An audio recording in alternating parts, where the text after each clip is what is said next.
Chers abonnés, bonjour. Je suis très heureux de vous accueillir aujourd'hui dans un nouveau format totalement refonté puisque je tenais déjà à vous remercier pour l'engouement qu'il y a eu sur la dernière vidéo avec Monsieur Abdellah Lamani puisque nous avons comptabilisé presque 55 000 vues sur TikTok, ce qui est exceptionnel et que ça continue de grimper.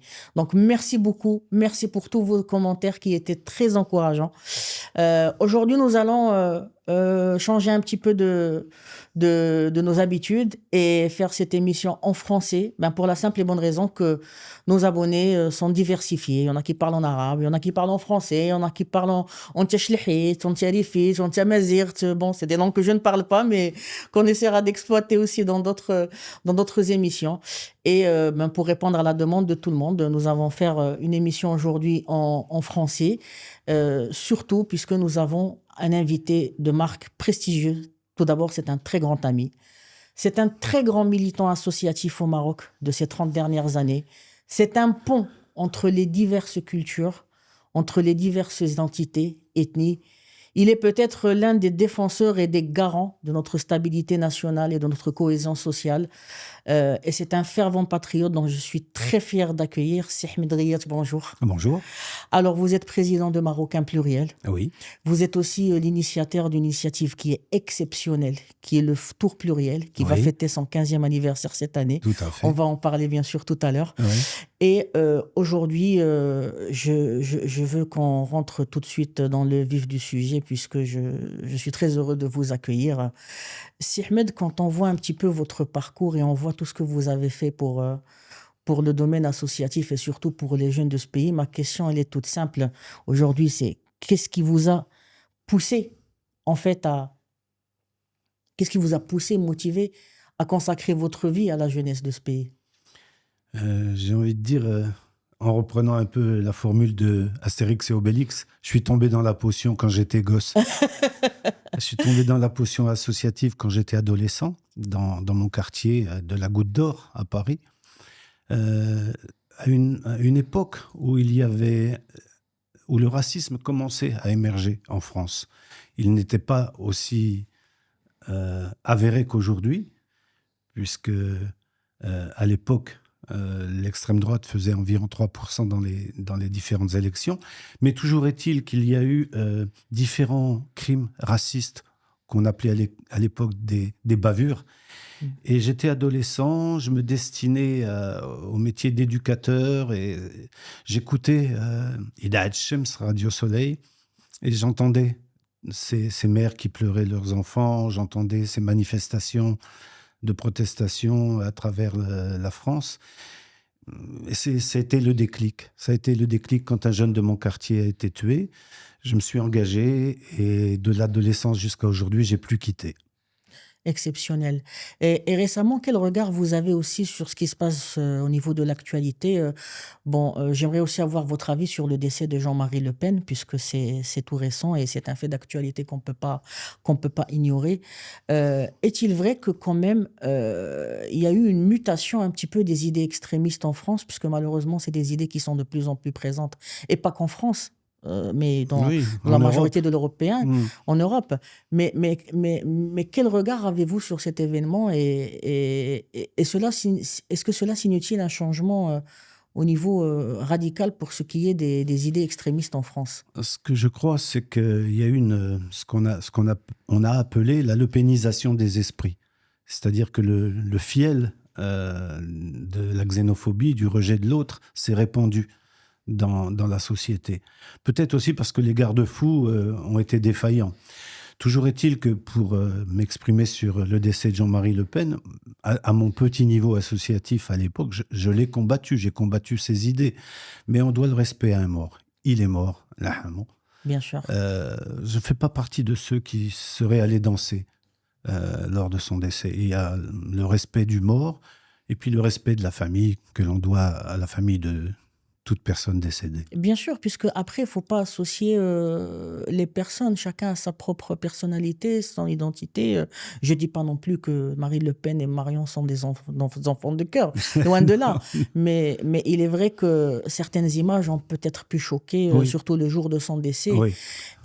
je sais que moi, je suis quelqu'un de gauche, je l'assume pleinement dans mon émission, mais je trouve qu'on s'éloigne beaucoup des valeurs de la gauche en ayant de tels comportements. Des valeurs Est-ce que ce n'est humanistes. pas un égarement un petit peu de la jeunesse d'aujourd'hui aussi? Euh, Est-ce que c'est un égarement?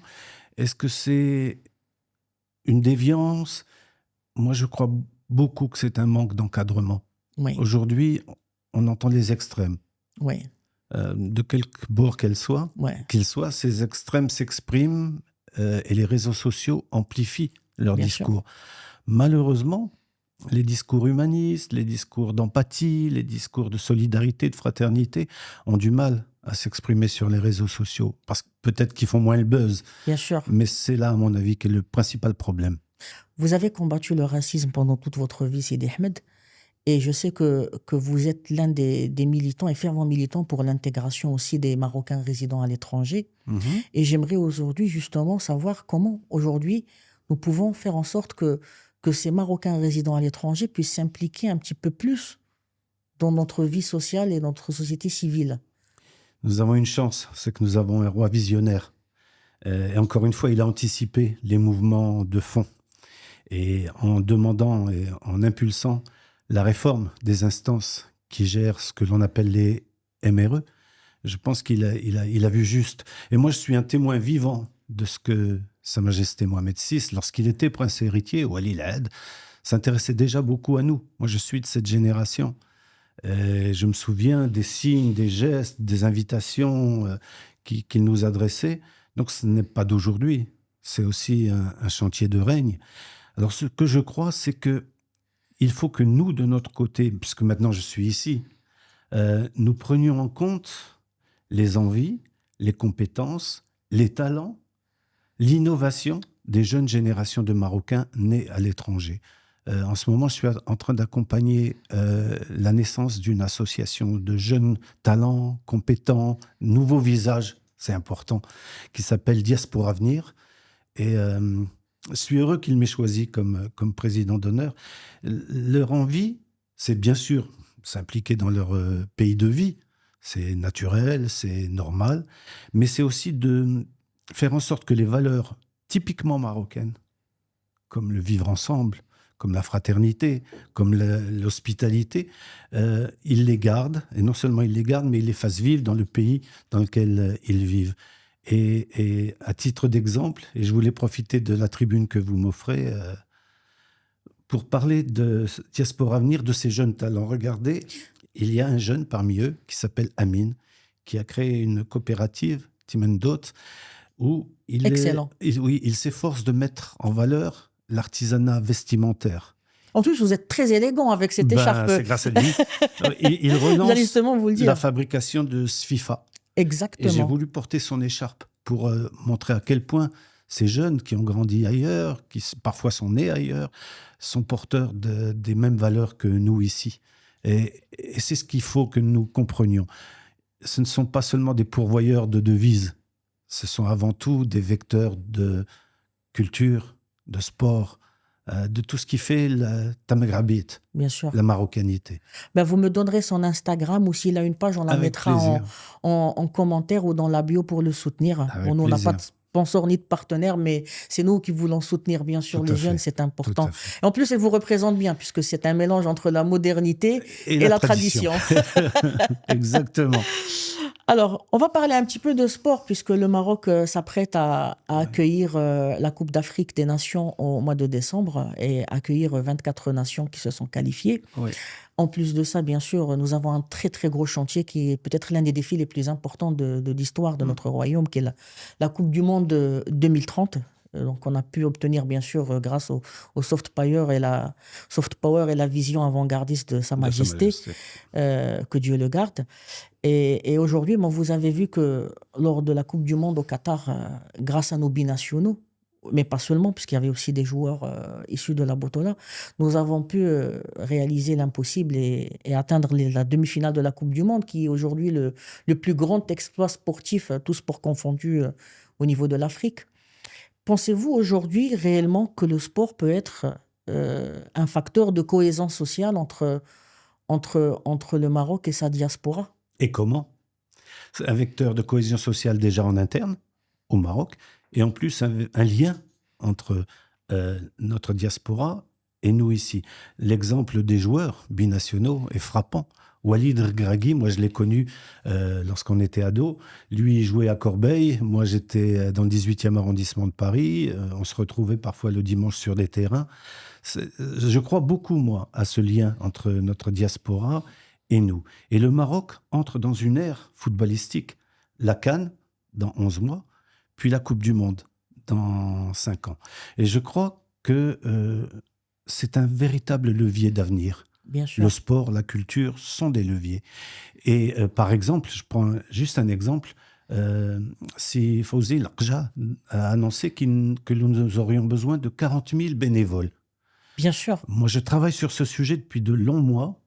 J'ai pris contact avec l'ambassade de France, via l'ambassade de France, avec le comité des JO 2024, Oui. qui ont formé tant de jeunes bénévoles à Paris. Et je leur ai demandé s'ils accepteraient de venir former des jeunes bénévoles Mais bien sûr, ici. bien sûr. Et ils sont d'accord. Donc c'est une superbe opportunité. Et c'est ce que j'ai envie de dire à nos jeunes. Parfois, quand on parle avec des jeunes de quartiers populaires ou qu'on leur parle de la Coupe du Monde, de la CAN, leur premier réflexe, c'est un peu la méfiance. C'est Machi dialna, Ahmed, Machi dialna. Si, Bien dialkom. sûr. Bien sûr. C'est l'élan populaire qui fera la réussite de ces événements. C'est l'adhésion de notre jeunesse à la CAN et à la Coupe du Monde qui en fera le succès. Donc moi, je crois beaucoup en la formation des bénévoles. On va avoir besoin de stadiers, d'animateurs de fan zone, de médiateurs pour accompagner les spectateurs dans les navettes qui vont faire le chemin, la route jusqu'au stade. Donc oui, moi je suis passionné par ce qui arrive. D'ailleurs, avec des jeunes Casablancais, nous avons créé une équipe de foot qui n'est pas cantonnée à un quartier. Nous avons créé Casa United. Excellent. Qui prend des jeunes joueurs de tous les quartiers. Excellent. Et grâce au gouverneur d'Anfa, nous bénéficions de la possibilité de nous entraîner 2 fois par semaine Bien sur sûr. le terrain de El Ankh. Donc, il y a de la volonté, il y a de l'envie. À nous de l'accompagner. Bien sûr. Je profite de l'occasion d'ailleurs pour remercier les autorités et en la personne de Madame Fatima qui gère la maison de jeunes de l'Ancre, qui fait un travail exceptionnel. Je mettrai aussi le lien de votre équipe éventuellement pour les personnes qui veulent aider votre équipe, qui veulent faire un don, qui veulent s'investir. Profiter bien sûr, de votre micro. N'hésitez pas. D'ailleurs, les jeunes de Casa United vont disputer un match le 12 février sur le terrain de Al Ankh contre une équipe composé de différentes nationalités de jeunes subsahariens qui vivent Excellent. ici. Et on l'a appelé Yalla la CAN.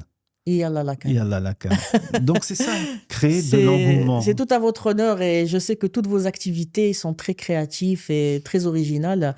On va rester bien sûr dans le domaine de la Coupe du Monde. On sait très bien que la Coupe du Monde est synonyme d'une très grande ferveur populaire, surtout que cette fois-ci, elle va se jouer chez nous. Mais comment on peut transformer cette ferveur et cet engouement en un engagement durable pour le développement de la société ? Alors, il faut se servir des valeurs que transmet et que transporte le sport en général et le foot en particulier. Souvent, j'écoute, on décrit les valeurs du fric qui aurait pris le pas. Peut-être que c'est vrai à un certain niveau, mais je vous assure qu'au niveau des quartiers populaires, au niveau de la jeunesse, les valeurs du foot restent, demeurent. L'entraide, le fair play, la solidarité, l'envie de vaincre l'autre sans l'humilier. Je crois beaucoup à tout ça. Et je me dis que si on met l'accent sur ces jeunes joueurs qui sont les nôtres, qui ne sont pas au diapason, qui ne sont pas Hakimi, mais qui sont dans leur quartier des leaders, bien sûr. Je pense qu'on va transmettre à nos jeunes des images de leaders qui, je l'espère, vont remplacer les images de dealers. Bien sûr. Donc je crois à la durabilité de ces valeurs que le sport transmet. Et la CAN et la Coupe du Monde sont des formidables tremplins. J'ai l'habitude de dire que ce sont des leviers d'avenir. Bien sûr. Tout à fait. Alors, nous allons parler maintenant du Ftour pluriel, Mhm. puisque c'est un événement qui est exceptionnel. Aujourd'hui, vous organisez enfin pour cette année, vous organisez la 15e édition. Oui. Et comment vous vous sentez après un si long parcours et surtout, j'aimerais bien avoir votre ressenti sur l'organisation de cette 15e édition et quelles sont les choses que vous avez pu réaliser grâce à ce Ftour pluriel. Alors déjà, dire que 15 ans, c'est un long chemin. Ouais, Quand j'ai lancé la première édition, je ne pensais pas que le chemin serait si beau et si lent.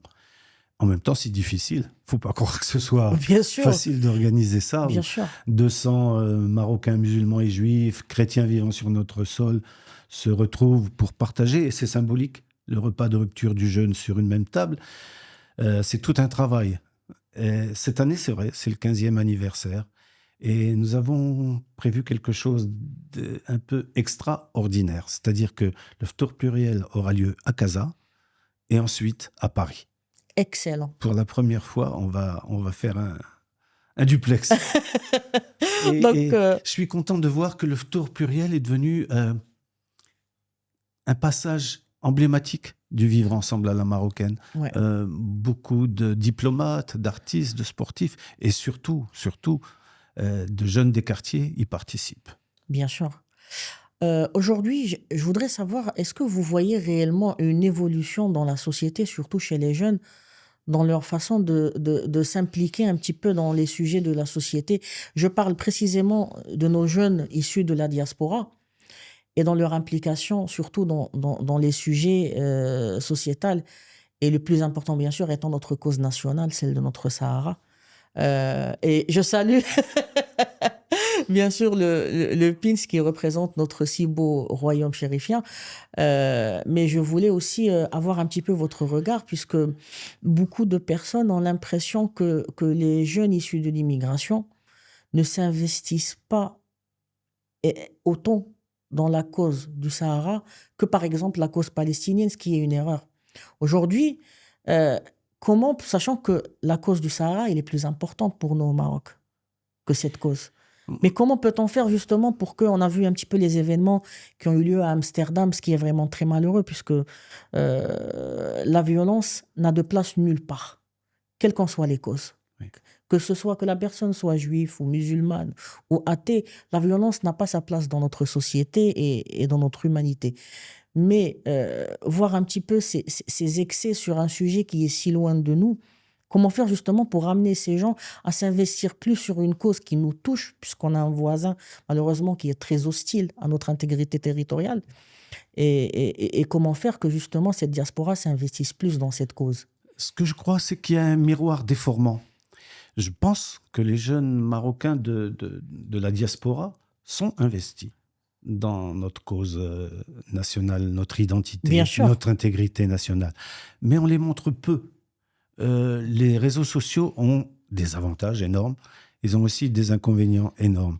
Ils ne montrent que ce qui fait le buzz. Mais je pense que si on s'intéressait un petit peu, y compris nos médias, si on s'intéressait à ce qui se passe au sein de la jeunesse plus qu'on ne le fait, ne pas montrer seulement des jeunes hooligans quand ils cassent, des jeunes violents. Non, on a ici au Maroc et à l'étranger une jeunesse marocaine fabuleuse, fabuleuse. Encore faut-il la montrer sous son meilleur jour, lui donner la parole et ne pas négliger ce que l'on appelle Ouled Chab. Moi, c'est là que je trouve ma source vivifiante auprès de cette jeunesse.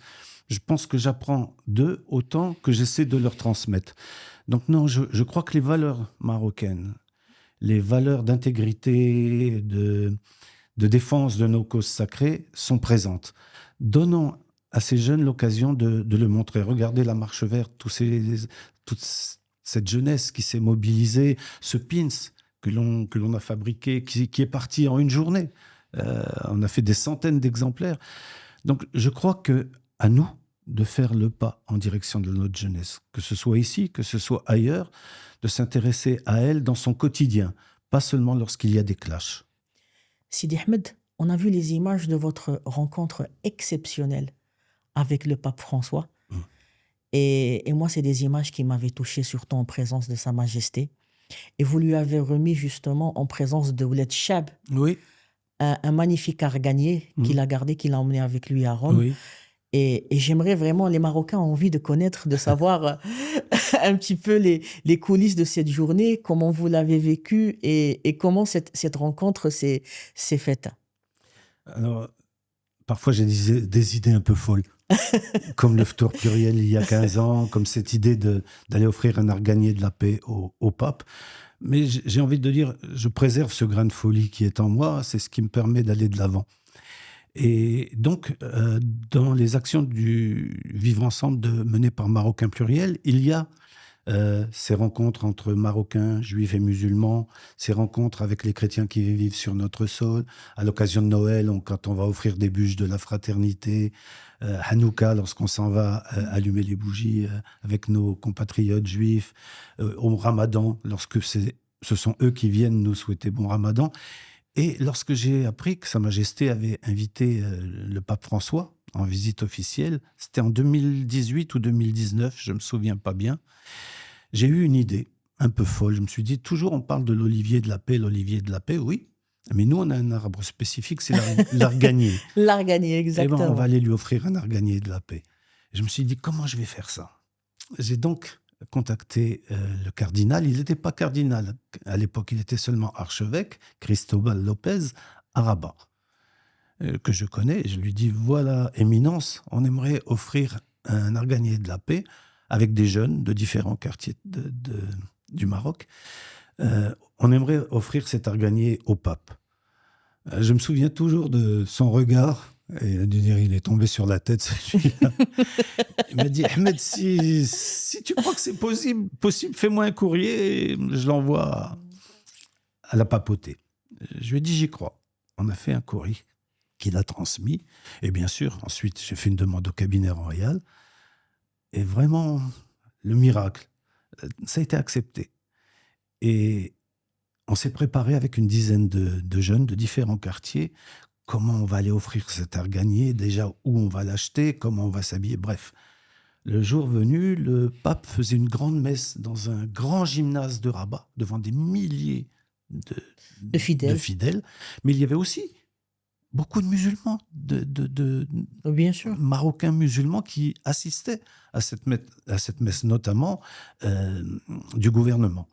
Donc le matin très tôt, on s'est habillé de nos belles djellabas blanches. Vous avez une très très belle djellaba, justement. Oui. On va mettre l'image pour les abonnés. Et on a demandé au gouverneur d'en face s'il pouvait nous trouver un transport.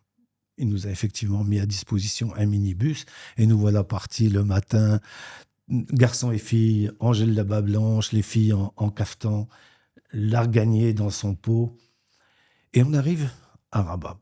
Premier barrage sur la route à l'entrée de Rabat, qui nous regarde avec des yeux pas possibles, les forces de l'ordre, en nous disant, mais c'est quoi ça? Ils vont offrir un arganier au pape? Vous êtes sûr? Oui, on est sûr. Bon, ils ont vérifié, ils nous ont laissé passer. Et on arrive au contrôle sécuritaire devant le gymnase, Bien ce qui sûr, est tout à fait normal. Ouais. Et je me souviens, il y avait la sécurité royale, et ils nous ont regardé, l'air de dire, mais qu'est-ce qu'ils nous font ceux-là? Il fallait absolument, bon, nous, bien sûr, en tant qu'individus, passer sous les portiques de sécurité, mais comment faire passer l'arganier? Surtout que l'arganier... Il était énorme, et puis dans un gros pot. Et je les voyais qui se creusaient la tête. Comment faire passer l'arganier sous le portique? Est-ce qu'il faut le déterrer pour voir ce qu'il y a dans le terreau? Bien sûr, c'est normal. Mais bon. Jusqu'à ce qu'un des responsables, hauts responsables, qui me connaissait, une chance, leur a dit, écoutez, je le prends sur moi, laissez passer. Donc il a mis en gage sa responsabilité. Oui, tout à fait. Courageux. C'est normal. Courageux. Ouais. Mais bon, on était digne de confiance quand bien même. Sûr, mais bien sûr. Et donc nous voilà entrés dans cet immense gymnase où un responsable du protocole nous dit, vous allez vous installer sur la scène, juste à côté du pape. Pendant toute la durée de sa messe, vous serez à côté avec d'autres Marocains qui avaient prévu d'offrir des présents. Il y avait d'ailleurs une superbe sculpture d'une croix faite par j'ai oublié son nom, par un de nos artistes, magnifique.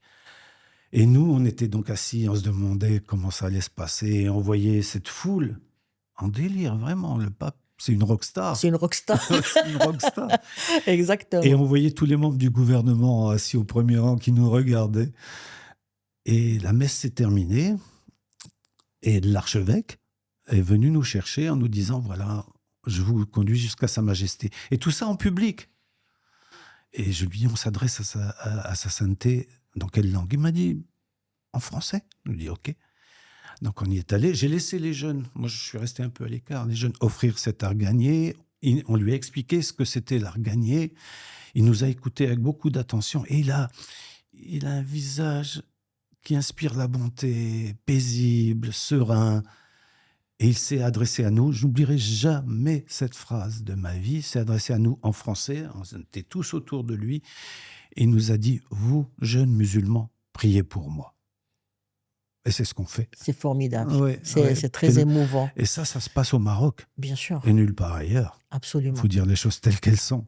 Justement, j'allais rebondir sur ça. Comme vous le savez, le Maroc a quand même une histoire exceptionnelle avec ces Marocains de confession juive qui font partie de notre histoire, Bien sûr. qui ont toujours été avec nous, qui ont conquis les territoires avec nous.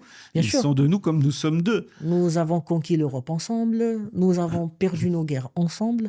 Aujourd'hui, la confession juive, elle fait partie intégrante de notre royaume. Elle est dans le préambule de la Constitution. Bien sûr.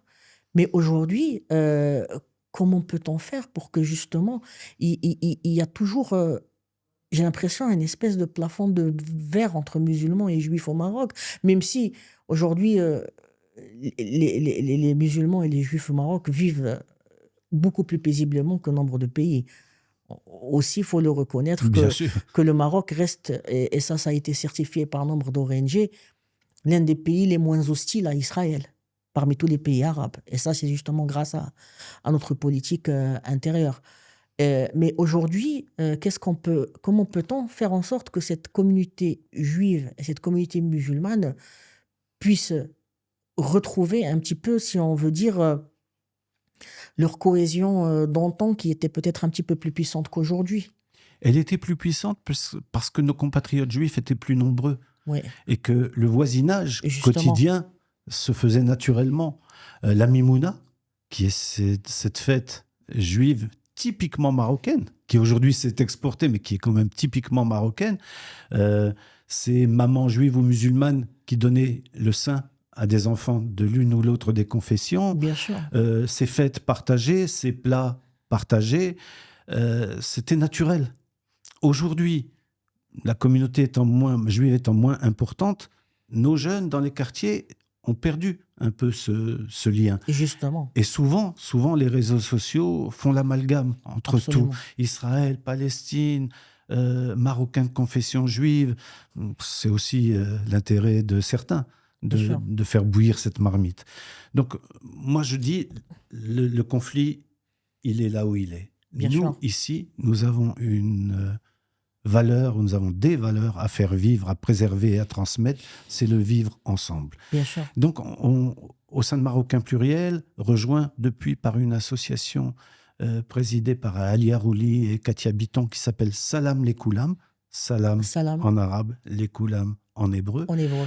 Nous saisissons toutes les occasions, et notamment les fêtes religieuses, pour rassembler musulmans, juifs et chrétiens. Bien sûr. Et ça porte ses fruits. Je vous assure, moi, je peux prendre le cas d'un jeune, Zakaria. Lorsque je l'ai invité il y a 2 ou 3 ans, la première fois, à venir dans une église à Mohamedia pour offrir des bûches, il m'a dit « Mais Ahmed, je serai plus musulman quand je vais sortir de l'église. » Je lui ai dit « Ah bon, ta foi, elle tient à ça ?» Et je l'ai convaincu. Et il est venu. Et aujourd'hui, c'est un fervent Bien sûr. Vecteur et défenseur du vivre ensemble. Donc je crois que, voilà, il ne faut pas se contenter des discours, des réunions dans les salons des grands hôtels. Il faut être sur le terrain. Sur le terrain. C'est le mot que je préfère, le terrain. D'ailleurs, vous êtes vraiment sur le terrain, puisque je me rappelle aussi que dans l'une des facultés, il y avait eu un contrôle ou un examen qui était purement antisémite, et dont vous avez justement pris les rênes pour intervenir et défendre la communauté. Qu'est-ce qui vous pousse un petit peu à agir de cette façon? Qu'est-ce qui vous stimule? Mon enfance. J'ai grandi dans un quartier où il y avait la mosquée, la synagogue, l'église, où les prêtres, lors de ce qu'on appelle le catéchisme, recevaient des enfants de toute religion, où il y avait des scouts, où les imams des mosquées de mon quartier étaient des gens tolérants, ouverts, qui savaient nous attirer et Bien non sûr. pas nous faire peur. Bien sûr. L'islam, c'est pas une religion de peur, Mais c'est non, loin de une là. religion d'amour. Bien sûr. Et donc, j'ai été bercé. Il y avait le boucher cachère, il y avait le boucher halal, il y avait... donc c'est cette enfance qui a fait de moi ce que je suis aujourd'hui et qui me donne cette envie de poursuivre ce combat-là, parce que c'est un combat. Bien sûr. Aujourd'hui,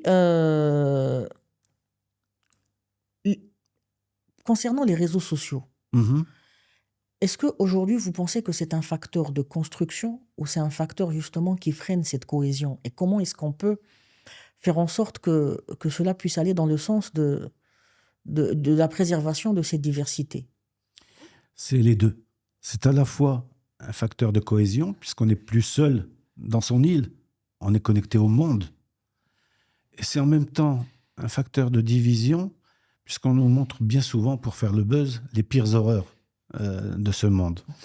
Mais nous, les Marocains, et notamment, en particulier ces Marocains de l'étranger, nous sommes les enfants de l'addition. J'adore cette expression, les enfants de l'addition. Arrêtez de vouloir nous diviser, arrêtez de vouloir mettre le trait de la soustraction. Non, nous sommes les enfants de l'addition. Nous n'avons pas de complexe vis-à-vis de qui que ce soit. Contrairement à nos voisins, contrairement à d'autres pays, nous sommes à l'aise dans nos baskets. Bien sûr. Et donc c'est ça qu'il faut préserver. La façon d'utiliser les réseaux sociaux, c'est aussi à nous de la transmettre aux jeunes. Parfois, les jeunes sont dans un total dévoiement de l'utilisation de ces réseaux sociaux. Utilisons-les pour le meilleur et évitons le pire. C'est difficile, parce que les jeunes de 15 ans aujourd'hui sont infiniment plus balèzes que nous dans la maîtrise des réseaux sociaux. Moi, j'apprends à leur contact. Si j'ai un compte TikTok, un compte Insta, un compte Facebook, c'est grâce à eux.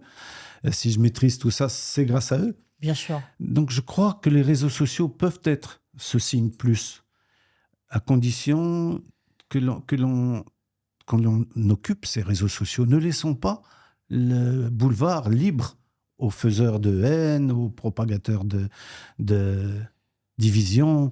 Moi, je suis avec attention et je les ai vus à Essaouira, j'ai même participé à leur action, les guerrières de la paix. Dont je connais des figures emblématiques, Hana Assouline, Sabrina Azoulay. J'ai participé à leur marche pour la paix à Essaouira il y a 2 ans. Je crois beaucoup à ce que font ces femmes de toutes les confessions qui ont lancé ce mouvement. Aujourd'hui, elles sont nominées pour le prix Nobel de la paix. Waouh. Voilà. Donc on y arrive, on peut. Si on le veut, on peut. Excellent. J'étais même pas au courant que cette association ou cette action est nommée prix Nobel de la paix. Et à la tête, donc, ce sont des franco-marocaines. Ouais. C'est la diaspora. Oui.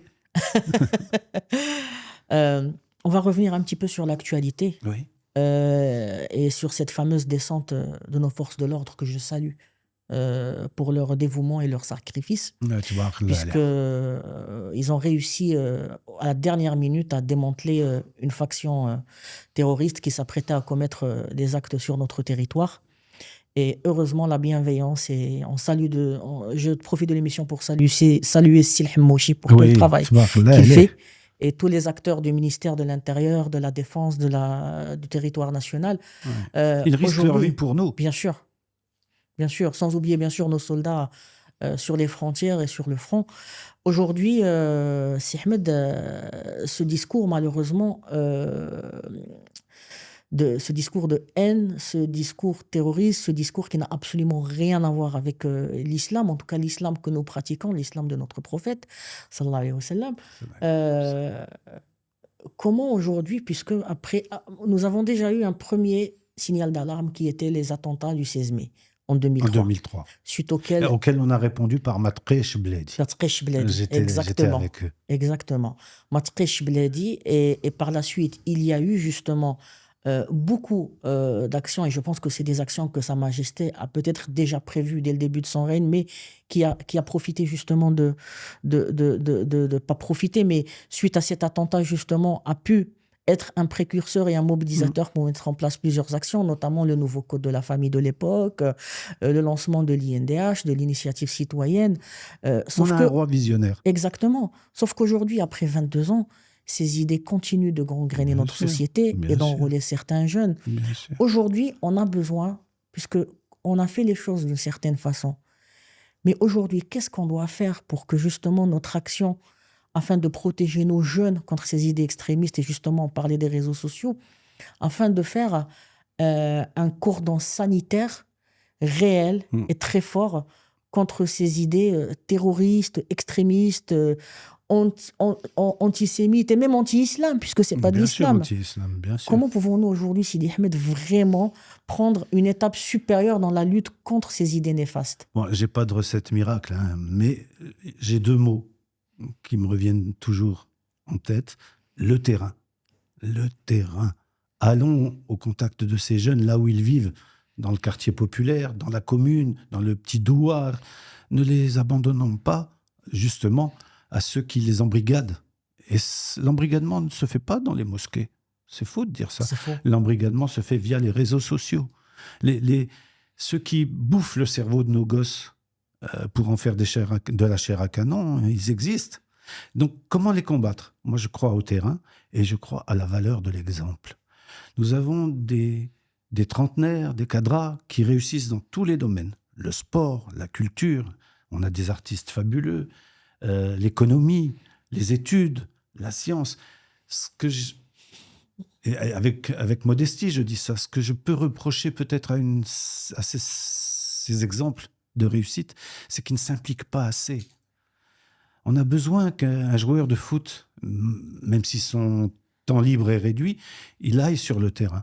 Par exemple, faire appel à un joueur de foot ultra connu pour aller remettre une coupe dans un match de quartier, oui, il faut le faire. Je sais que ça va lui prendre du temps, mais il faut le faire. Il faut le faire.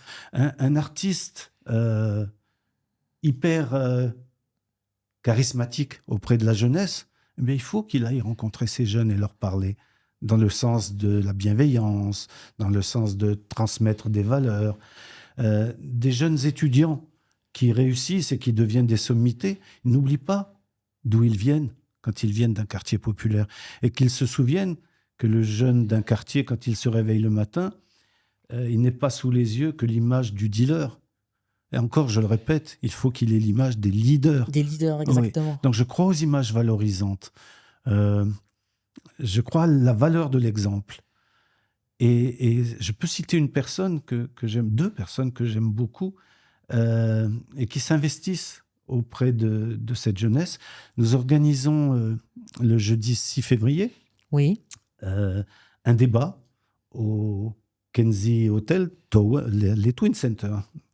Nous organisons un débat sur Coupe du Monde, levier d'avenir, quelles opportunités Excellent. pour notre jeunesse à 19h30. J'en profite pour passer le message. Bien sûr. On mettra un petit message dans la description. Eh bien, j'ai contacté Aziz Bouderbala. Il a accepté. Grand Aziz. Il a accepté tout de suite, sincèrement, de venir et il va parler à ces jeunes pour leur faire comprendre à quel point la CAN, la Coupe du Monde féminine des moins de 17 ans, la Coupe du Monde, sont autant de chances si on sait les saisir pour notre jeunesse. Donc voilà, la valeur de l'exemple, l'image valorisante que le jeune de 15 ans, issu d'un quartier qu'on appelle défavorisé, se dise « mais il a réussi, lui. Peut-être que moi aussi, si je m'accroche, je vais y arriver. » Donc, sans dire que ce sont des recettes miracles, je crois que ce sont des remèdes. Absolument. Absolument. Moi, pour rebondir un petit peu sur ce que vous dites, justement, on va parler de cette jeunesse des quartiers populaires, puisque on en a déjà parlé et on ne va pas arrêter d'en parler. Il y a l'un de vos ouvrages qui m'avait le plus marqué à l'époque, c'était votre livre « De l'autre côté du soleil », qui est un livre exceptionnel. Et je me rappelle que c'est le premier livre, c'est le premier de vos livres que j'ai lu. Voilà, que vous m'aviez dédicacé d'ailleurs à l'époque. Je me souviens. À la Scala. que je garde précieusement dans ma bibliothèque. Et justement, quand on parle de ces jeunes, de l'autre côté du soleil, c'est cette expression que disent les jeunes. Ouais. Sakn Ana Mora Mora Shams. Shams. Et vous avez fait justement de cette distance un levier pour justement rapprocher ces jeunes un petit peu de façon plus inclusive dans la société. Mais aujourd'hui, ces jeunes-là, c'est quoi votre vision que vous avez sur ces jeunes aujourd'hui? Quelle question. À la fois vision optimiste Bien sûr, et vision parfois pas pessimiste, mais de questionnement. Que vont devenir ces jeunes? Que vont-ils exactement. faire? Ils sont des milliers, ils sont des Ouais, millions. Notre pays est un pays jeune. Euh, Comment intégrer socialement toute cette jeunesse? J'ai envie de dire, il y a une part d'eux-mêmes. Il faut qu'ils le veuillent. Il ne faut pas qu'ils se replient. Le repli identitaire, le repli sur un quartier, le repli sur une bande, c'est quelque chose qui enferme. Il faut qu'ils s'ouvrent. Et justement, l'ouverture d'esprit est une des clés de la réussite de cette jeunesse. Mais encore une fois, ce que j'ai envie de dire, c'est que on doit être plus attentif à cette jeunesse. bien sûr. La jeunesse est en attente. Elle nous observe, elle frappe à la porte. Notre jeunesse a encore cette faculté de frapper à notre porte en nous disant « Hé, j'existe. Ana Wild Wilfa, Ana Wild Mdina Qdima, Ana Bent. » Et ils nous disent « On est là. Et on veut participer. » À nous de savoir ouvrir non seulement les portes, mais aussi les fenêtres. Sans condescendance, mais avec empathie et avec amour. Je pense que c'est un maître mot, l'amour, la fraternité, la solidarité. Il faut aimer nos jeunes. Ils sentent très vite si on les aime ou on ne les aime pas, si on les utilise ou si on est sincère. Et eux-mêmes, malheureusement, nous avons quelque chose qui est un peu spécifique à nous, c'est que nous avons fait en sorte, involontairement j'espère, que nos jeunes ne s'aiment pas eux-mêmes. Ils doivent s'aimer. Bien sûr. Si j'avais un message à délivrer à notre jeunesse, c'est aimez-vous et accrochez-vous à vos rêves. Et mais je trouve qu'il n'y a pas meilleur message pour clôturer cette émission. En tout cas, je tenais vraiment à vous remercier énormément, Sidi C'est Ahmed, moi, parce c'est que je moi. sais que vous avez un emploi du temps qui est très chargé. Oui, Et en plus de ça, il est chargé que pour la bonne cause, puisque c'est que des Alhamdoulilah. initiatives à but non lucratif, de l'associatif pour la jeunesse de ce Ce pays. que je fais ne plaît pas à tout le monde. Ouais. Et tant mieux. Oui, c'est Il un en signe faut. de réussite. Merci beaucoup d'avoir été parmi nous, Si Ahmed. J'espère en tout cas que vous avez passé un agréable moment avec nous. Oui, j'aime beaucoup ces moments d'introspection. Ça m'oblige aussi à revenir en arrière. Bien évidemment, on n'hésitera pas à vous recevoir dans deux autres formats, Inch'Allah, dans le futur. Sincèrement, je découvre, bien sûr, grâce à vous, ce podcastier. J'aime beaucoup. Je pense que je vais pouvoir faire des choses avec eux. Avec plaisir. En tout cas, vous êtes le bienvenu. Merci beaucoup, Si Ahmed, et bonne journée à vous. C'est moi. Au revoir. Au revoir. Chers téléspectateurs, merci beaucoup de nous avoir suivis. Et n'hésitez pas à laisser vos avis, vos critiques, ce que vous aimez, ce que vous n'aimez pas en commentaire. Et merci beaucoup. Et ce que vous aimez surtout. Merci infiniment et bon visionnage. Au revoir.